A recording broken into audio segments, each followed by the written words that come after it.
Sabine's formula for reverberation time. So, Wallace Sabine was a professor. He was working with Harvard University, and this Harvard University had built an auditorium where the sound reception was not very good. So, what the authorities did was they asked the physics professor Sabine to find out what is the problem with that auditorium and requested him to correct the acoustics of that auditorium. Right. So this Professor Wallace Sabine, he determined the reverberation time of empty halls. He derived a series of equations to find the reverberation time, which can be calculated even before the hall can be constructed. Right. So this Professor Wallace Sabine, he derived reverberation time of empty halls.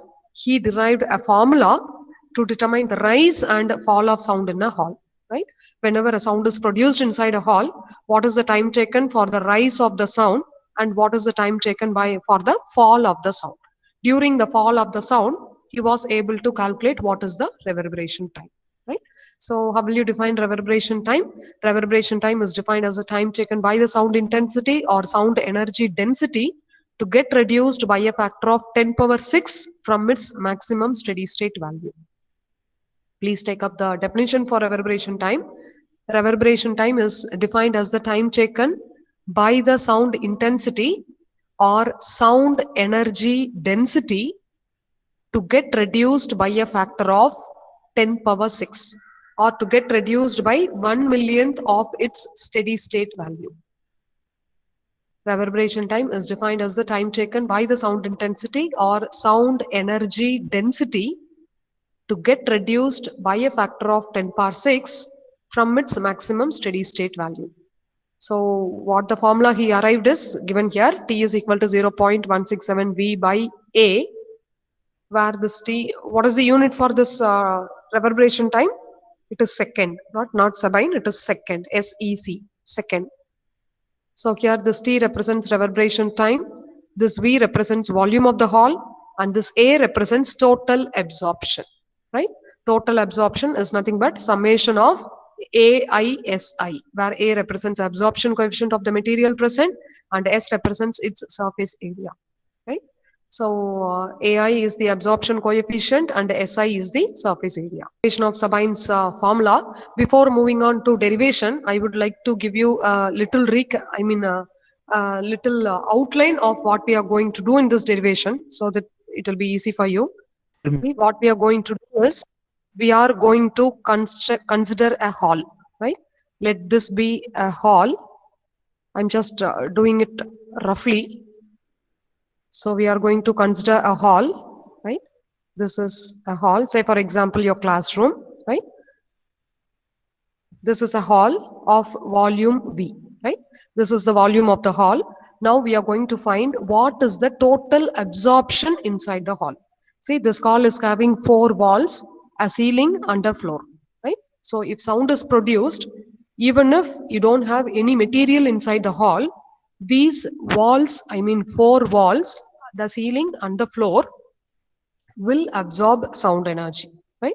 We need to find what is the total absorption inside this empty hall, right? This is not a filled hall. This is an empty hall which consists of a sound source, right?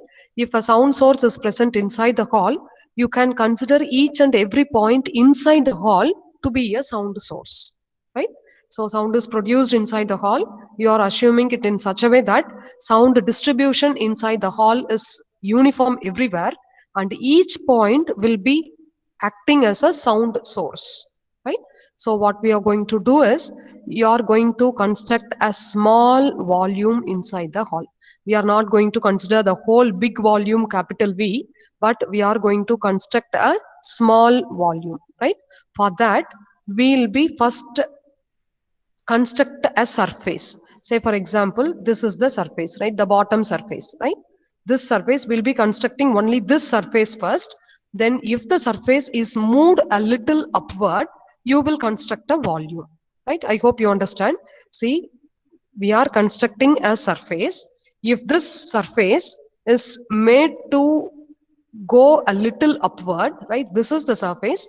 I'm just taking the surface a little upward. And if I connect this, it will produce a volume, right? Now this becomes a volume. This is a line and this is a surface. When I make the surface to go to a little distance, I can construct a volume, right? So in such a way, I am constructing a small volume inside the hall. This volume will be giving out energy in all directions, right? Each volume will act as a point source. So this volume will be giving out energy in all directions. I am considering a small area ds, right? What is this? This is a small area ds which is on the floor or a wall, right? So in this volume, I mean, in the total hall, the total absorption is only by the four walls, the floor, and the ceiling. Now, I am going to construct a small surface, and first I'll be finding what is the energy coming from the volume to this surface at this particular angle, right? This angle, you call it a solid angle, which is kept as d omega. You are going to construct a surface first, then you are going to construct a volume, and from the volume you are going to find out what is the amount of energy that is emitted by the volume in all the directions, right? Then you are going to find out what is the energy given by this volume in this particular angle, right? In this angle, you are having the surface ds on a wall. So if you find the energy that is given out by the volume towards this ds, you will be finding what is the amount of energy that is received by ds, right? So the first thing is you need to going to construct a surface, then you are developing the surface into volume, then you are going to find out what is the amount of energy given out by the volume in all directions. Then you will be finding what is the amount of energy given by this volume towards this surface, small surface alone. Then if you find the amount of energy that is given out by this volume towards this surface, you will be able to find what is the amount of energy received by ds from dv, right? This is the small volume dv, right? The total volume is capital V. We are constructing a small volume dv, and from the dv you're going to find what is the energy, that is energy given out by dv to ds, and energy received by ds from dv is going to be same, right? So if you know the absorption coefficient of the material, right, of this wall material, you will be able to find what is the amount of energy absorbed, right? What is the formula for absorption coefficient? Absorption coefficient is equal to amount of energy absorbed divided by total amount of energy incident, right? Now we'll be finding what is the total amount of energy incident from dv on ds, right? So with that, you will be able to find what is the, if you know the absorption coefficient value, A is equal to energy absorbed by energy incident. You know the value of energy incident, you know the absorption coefficient value. So you will be able to calculate what is the amount of energy absorbed by ds from dv, right? If you know the amount of energy received by ds from dv, you will be constructing so many volumes inside the hall, right? This is one volume. If you fill such volumes with the total volume of the hall, then you need to integrate that equation, right? If I integrate the equation, I'll be getting what is the total amount of energy received by ds from all such dvs, right? So if I integrate the value for dv, I'll be getting the total for volume, right? For the total volume, I'll be getting what is the amount of energy. See, first I'm going to construct a surface. I'm going to develop the surface into a volume. Then from the volume, I'll be able to calculate what is the total amount of energy given out by the volume in all directions. Then amount of energy given out by this volume to ds alone, right? From the amount of energy incident on ds, I'll be able to calculate what is the amount of energy absorbed by ds from dv, right? If I integrate that equation, I will get what is the total amount of energy absorbed by ds by the whole volume capital V, right? Now, again, I'll be integrating this surface so that I'll be getting what is the total energy absorbed by all the walls, floors, ceiling, etc. Right? So I'll be getting what is the total energy that is absorbed. If I know the total energy absorbed capital A, then I'll be able to find out what is the growth of energy, what is the decay of energy, and finally what is reverberation time. Right? So I hope you understood the outline of this derivation. You please try to understand. Let me tell you once again. You are considering a empty hall of volume capital V, right? Inside the empty hall, you are constructing a small surface and you are developing the surface into a small volume, right? How will you develop a surface into volume? If you take the surface through a small distance and if you enclose the two surfaces, you'll be getting a small volume, right? Now you'll be finding, you take this small volume as dV, right? Total volume is capital V and the small volume you are constructed, let it be the volume be dV, right? If you know dV, you'll be able to find what is the amount of energy that is given out by this dV in all directions, right? Now you need to find out what is the energy given out by this dV to this ds alone. What is this ds? Ds is a small surface area on a wall, right? So you are going to find what is the amount of energy received by the small area ds from the small volume dv, right? Then if you integrate that equation, you will be getting what is the amount of energy received or amount of energy absorbed by the ds by the whole volume v, right? If you integrate the dv, you will be getting this capital V, right? The total volume. First, you are going to find out what is the energy received from dV alone. Then you will be finding what is the total energy absorbed, right?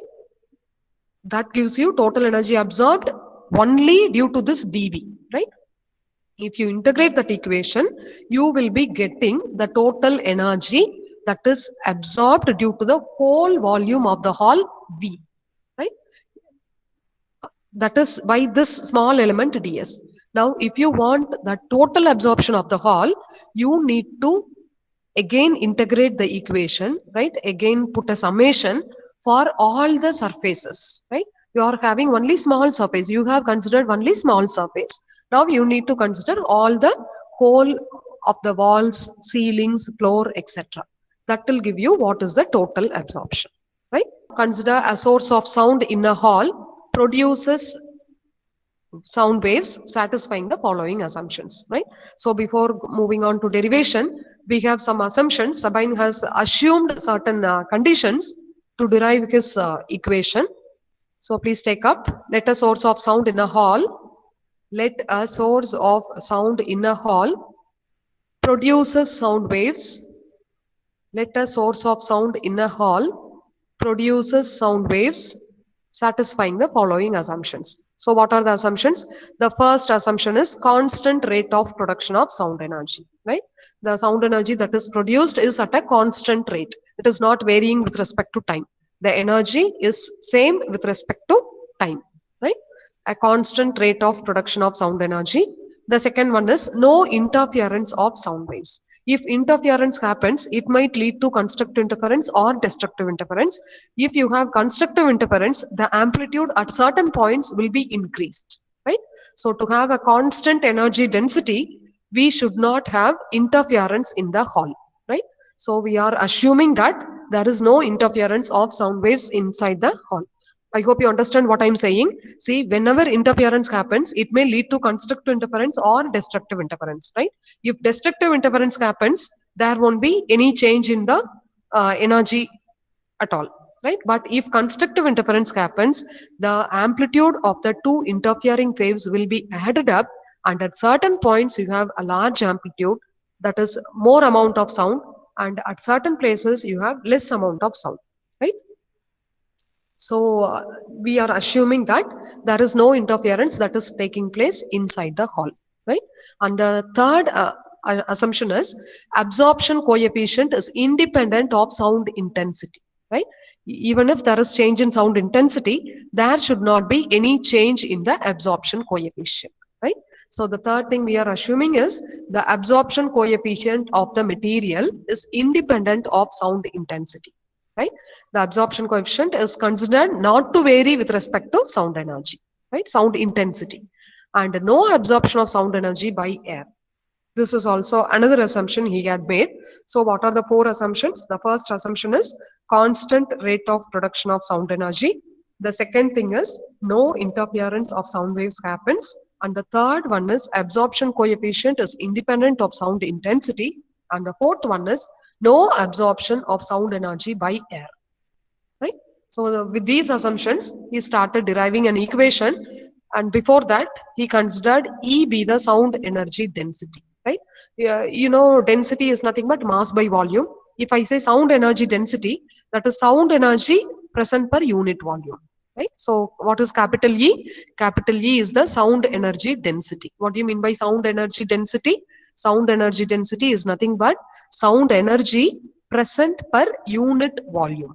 You always define density as ratio of mass by volume, but since here it is sound energy density, you need to represent it like sound energy present per unit volume. Right? You try to remember this one. E be the sound energy density. Now you need to consider a small element ds on a plane wall AB. Right? So inside the hall, you have 6 surfaces, 4 walls, 1 ceiling and 1 floor. Totally, we have 6 surfaces inside a hall. You are considering a single surface, a single wall, and you are considering only a small element ds on the wall AB, right? Let this be the wall AB, right? This is the wall. On the wall, you are considering a small area ds, right? You please write down. You please put a straight line representing AB. AB is a wall, and on the wall, you are constructing a small surface of area ds, right? Let it be O. Let the center be O, right? You draw a straight line, mention it as AB. What is AB? AB is a plane wall, and on the plane wall, you are considering a small area ds, right? From ds, you draw a normal, right? What is a normal? A perpendicular line, right? You are drawing a normal from the point O. I hope you are doing what I'm saying. You are drawing a straight line AB, that is the plane wall, and on the wall AB, you are constructing a small area ds, and from the center of the area, small area ds, you are constructing a normal, right? So normal is represented by N, right? Next, with O as center, you draw 2 semicircles, one of radius R and the other one of radius R plus dr, right? One of radius R and the other one of radius R plus dr. This is of radius R and this one is of radius dr. Let me explain you one more time. This is a plane wall AB. You are constructing a small surface ds. From the surface, you are drawing a normal that is represented as capital N. And with O as center, you are drawing 2 semicircles. You construct a wall AB, and on the wall AB, you construct a small area ds. You name the center of the area as O.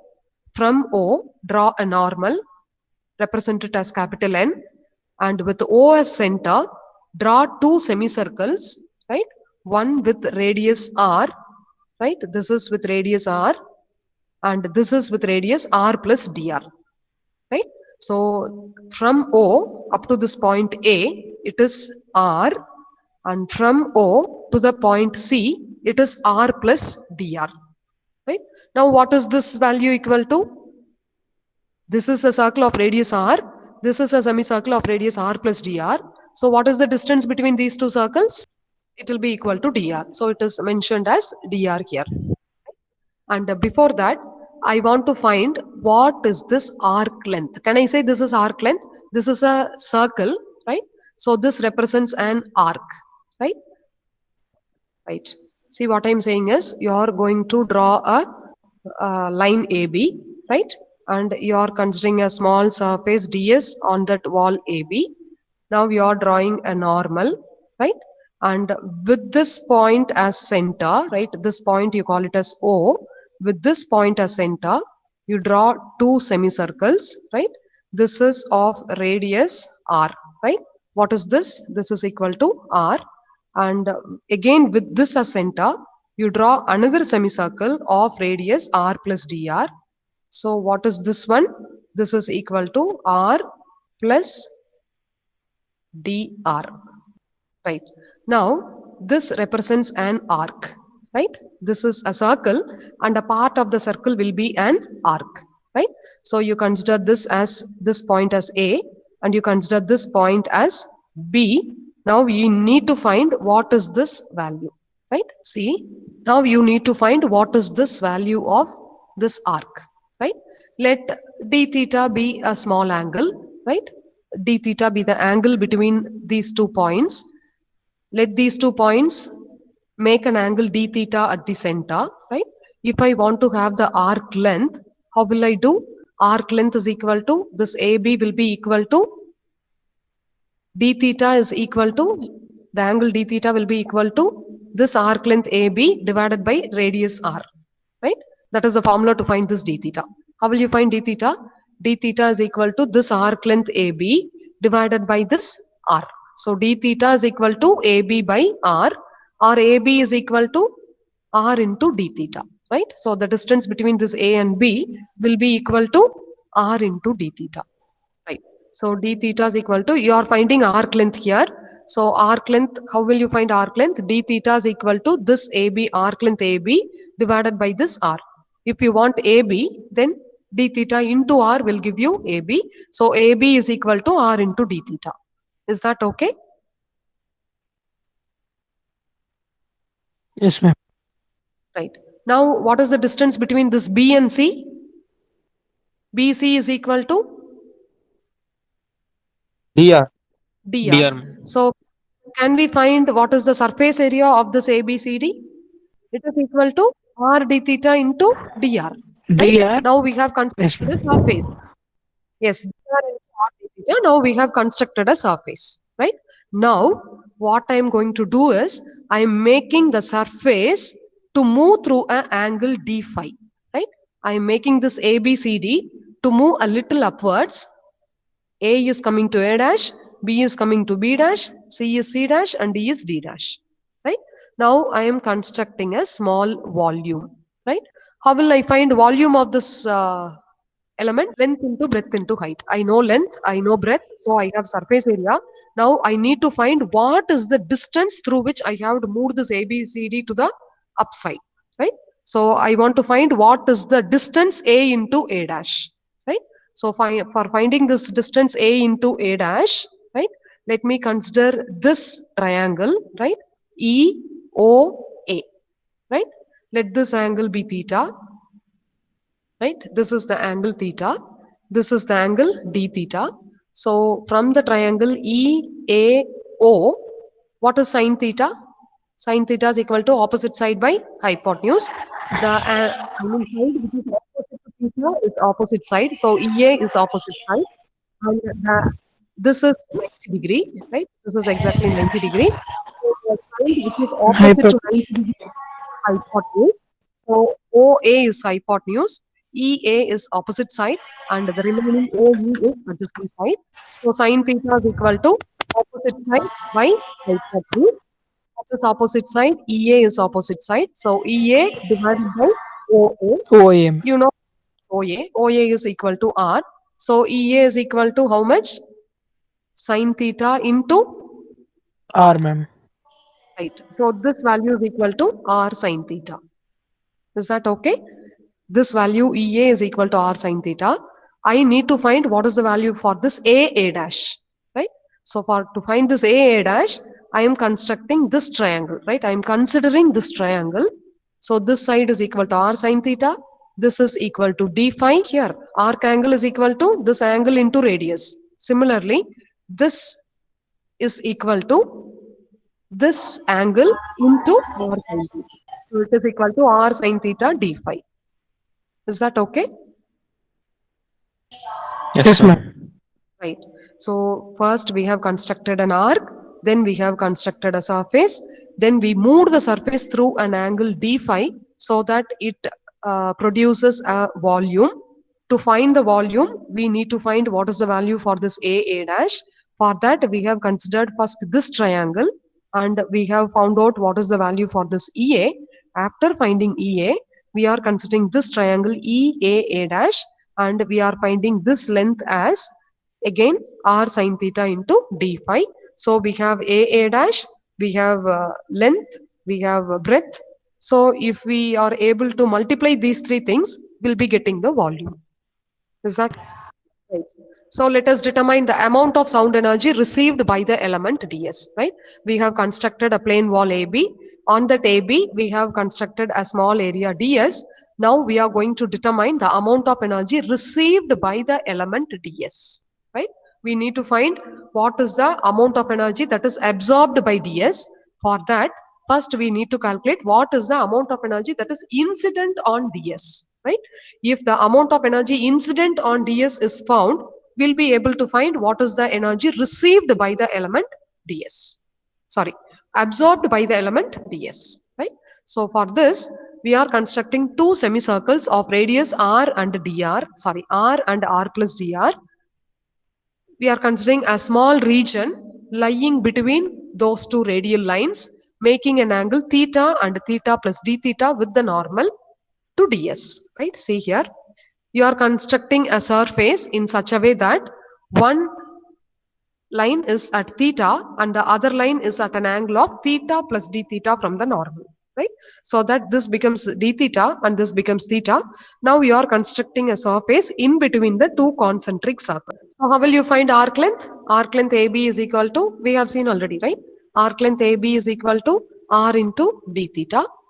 Let it be equation number 1. And radial length AD is equal to dr, right? See, this AB is nothing but, you can find AB from the formula d theta is equal to AB by r. So AB is equal to r into d theta. That is your equation number 1. This is arc length and this is radial length. It is along radius, right? So this is radial length. Radial length is given by dr, right? So this is arc length, this is radial length. So BC equal to dr, right? Sorry, not BC, it is AD. AD is equal to dr. So area of ABCD, how will you find area of ABCD? Length into breadth. So you have AB, you have CD. So if you multiply those things, you will be getting surface area, right? So R into d theta into dr, it is simply written as R into dr into d theta. Let it be equation number 3. So what we have done up to equation number 3 is, we had constructed a surface inside the volume, right? Inside the hall. Inside the hall of volume capital V, we have constructed a small surface. What is the next step? We are going to construct the volume, ma'am, by moving it straight upwards. Yes. By moving the surface a little upwards by an angle d phi to the normal, we are going to construct a small volume, right? Now, let the shaded region be rotated about the normal through an angle d phi, right?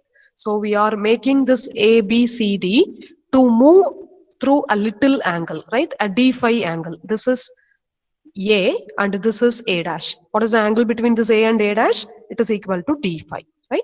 So we are moving this ABCD by a little angle d phi to the normal so that we are constructing a small volume, right? So we have constructed a small volume by making this ABCD to move through a little angle d phi, right? Now, how will we calculate? We need to calculate this A dash, right? So to calculate this A dash, first we need to find what is the value of EA, right? For this, we are considering the triangle EOA, right? From the triangle EOA, sine theta is equal to opposite side by hypotenuse. So the opposite side is EA, hypotenuse is OA, right? EA by OA. So sine theta is equal to EA by OA and EA is taken as it is. We are going to find the value for this EA, but AO is equal to R, right? That is the radius. So EA is equal to how much? This R into sine theta. And we had find out this E into A is equal to R sine theta. Now we need to calculate what is the value for this A dash. For that, we can consider this triangle, that is A dash, right? We are considering this triangle A dash, and since this d phi is very small, again sine d phi can be taken as d phi. So simply d phi is equal to A dash by EA, right? A dash by E into A. So A dash equal to d phi into E into A, right? See here. So sine theta, EA is equal to R sine theta. A dash is equal to R sine theta into d phi. We are going to find the value of this A dash. So from this triangle, d phi is equal to A dash by EA. EA is equal to R sine theta. So d phi is equal to A dash by R sine theta. A dash is equal to R sine theta into d phi, right? So R sine theta into d phi. So distance traveled by ABCD is equal to how much? R sine theta into d phi. The angle that is traversed by ABCD is d phi, and the distance traveled by ABCD is equal to R sine theta into d phi. Is that okay? We have found out this distance A dash, right?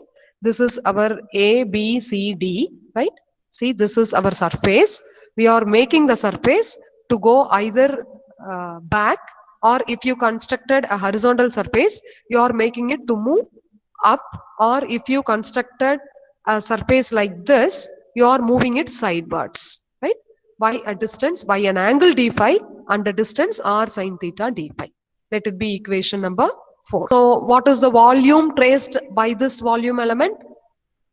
This volume element is equal to now A, B, C, D, A dash, B dash, C dash, D dash. This is a complete small volume. Volume of this element dV is equal to surface area into this distance, right? So surface area is given by this equation number 3, and thickness, that is distance traveled, is given by equation number 4. If we are able to multiply this 3 with 4, we will be able to find out what is the volume of this small element dV, right? So dV is equal to, this is your equation number 3, r dr d theta, into, this is your equation number 4, r sine theta into d phi, right? So you're just simply rearranging the terms. R into r is r square, this sine theta, this d theta, this dr, and this d phi, right? So let it be equation number 5. Is the energy density. What do you mean by energy density? Amount of energy present per unit volume, right? In a unit volume, you are having an energy that is equal to capital E. For this much volume, what is the energy that is possessed by this much volume? For a unit volume, E is the energy. For this dV amount of volume, what is the amount of energy that is be there? E into dV this amount value, of right? energy. Again, capital E is the energy density. Energy density represents amount of energy present per unit volume, right? A unit volume will consist of E amount of energy, right? If unit volume consists of E amount of energy, then this much volume will have this much volume into E amount of energy, right? So sound energy in volume element dV is E into this much volume, R square sine theta d phi. Energy in the volume, ma'am. Sound energy present in the constructed small volume dV, right? In the whole wall, we have considered only a small volume. In that volume, this is the amount of energy that is present, right? Now, sound energy in this volume element dV will be given out in all directions. So that sound energy which is given out in all, I don't need all the, I mean sound energy given out in all the directions, but I need what is the amount of energy that is given out only towards this ds, right? That amount of energy contained in dV will be given out in all directions, right? But I don't want the energy given out in all directions, but I want energy that is given out only in a particular direction, right? For that, I need to find out what is Let's see. What is solid angle. Consider a part of circle that subtends an arc ds. See this angle, you call it as simply angle, right? This is angle. If you consider it as a circle, it is angle. But if you consider it as a sphere, then this you call it as a solid angle, right? A two-dimensional angle is simply angle, and a three-dimensional angle you call it as a solid angle. An angle d theta. This d theta is called plane angle and it is measured in radian.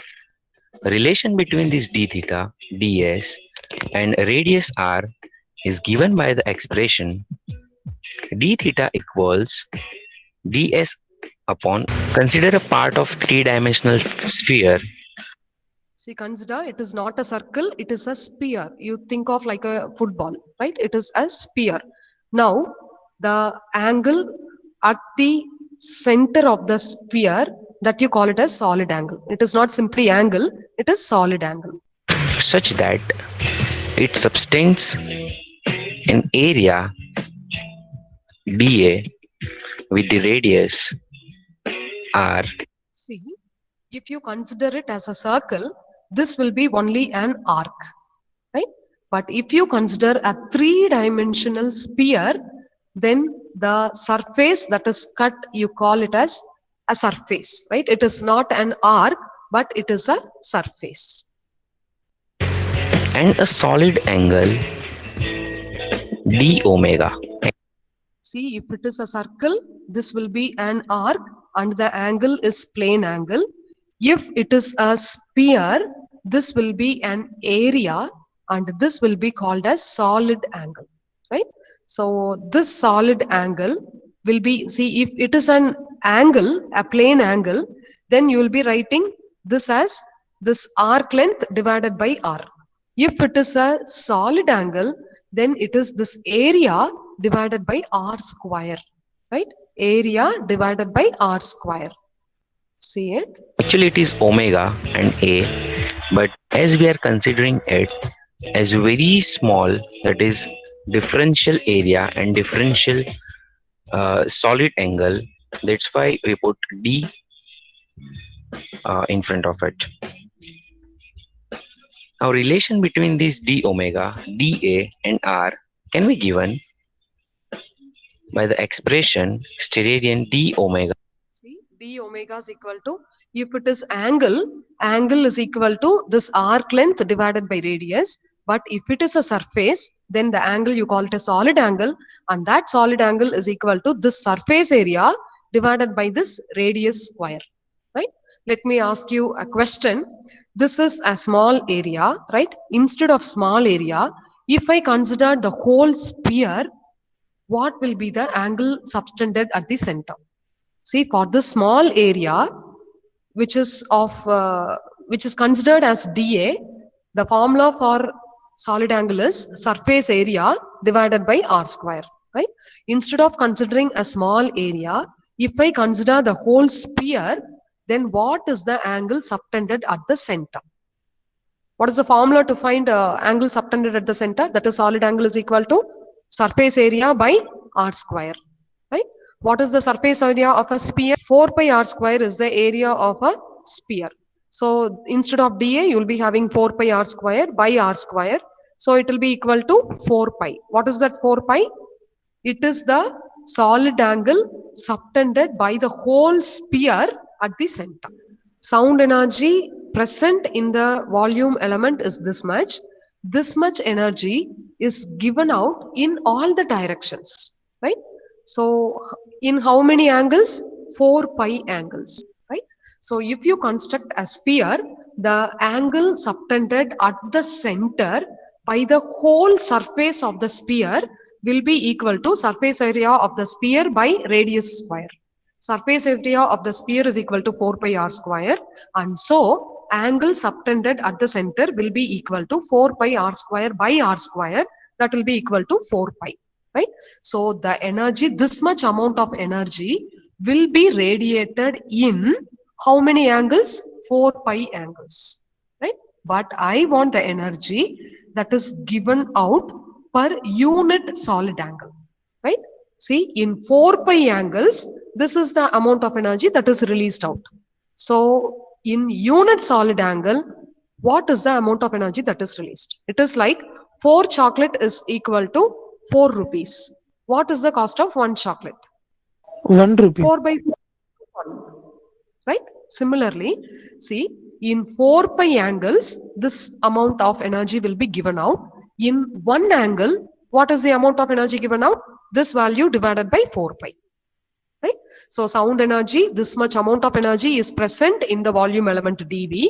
This much amount of energy that is present in dV will be given out in 4 pi solid angle.